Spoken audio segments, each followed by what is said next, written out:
Зараз поговоримо про інноватора, чий авторитет трохи приспустився за останні декілька місяців. І не останню роль тут відіграла його відверто огидна реакція на російсько-українську війну.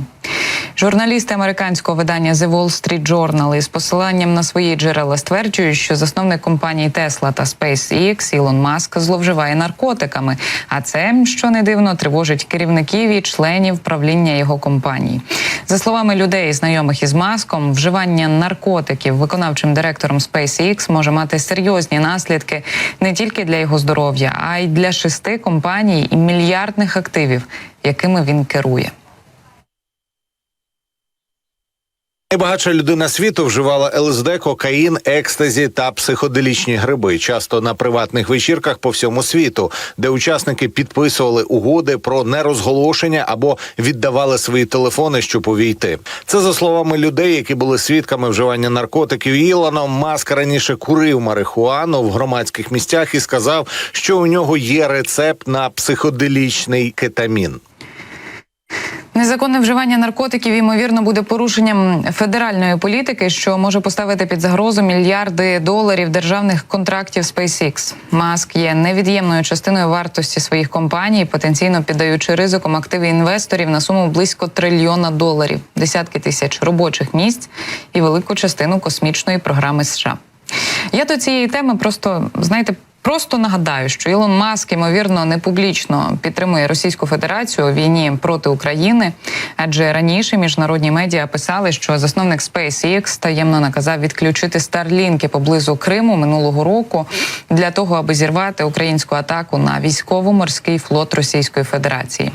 Маск начебто боявся, що Москва відповість на українську атаку на Крим ядерною зброєю. Він, звісно, стверджував, що це не так, але ще раніше американський мільярдер опублікував у Твіттер допис, який одразу ж спричинив міжнародний скандал. Адже Маск запропонував повторити референдуми, так звані, на тимчасово окупованих територіях, але вже під наглядом ООН.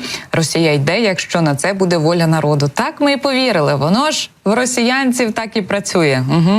Крим формально входить до складу Росії, як це було з 1783 року, бо, цитую Маска, буцімто Хрущов помилявся. Україна забезпечує водопостачання води у Крим і також стає нейтральною країною.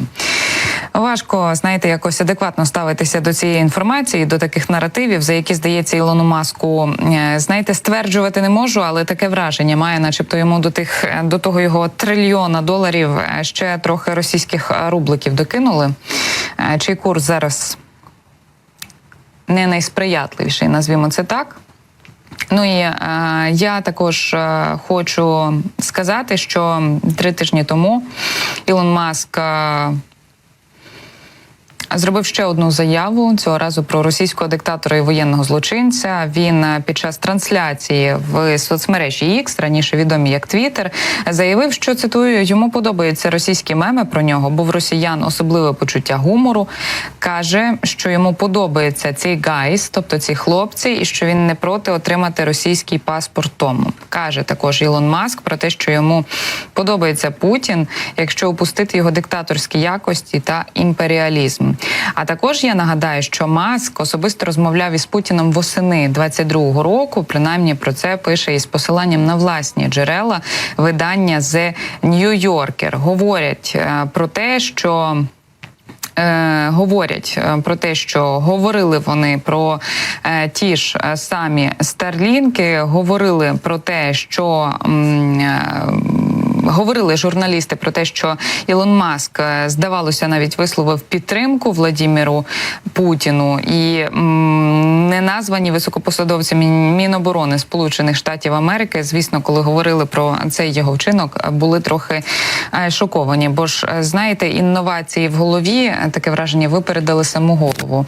Ну, на завершення цього такого блоку, знаєте, трохи сумного, можна тільки сказати 2 речі. Що, по-перше, Ілон Маску, зважаючи на його останні заяви, у тому числі про російсько-українську війну, точно потрібно відмовитися від наркотиків. Вони дуже погано впливають на його мозок, якщо на публічну арену він собі дозволяє ось таке робити Україні, яка витрачає величезні кошти на оборону України. У країні, де на вулицях Вашингтона, Нью-Йорка, інших великих міст висять українські прапори і не висять російські.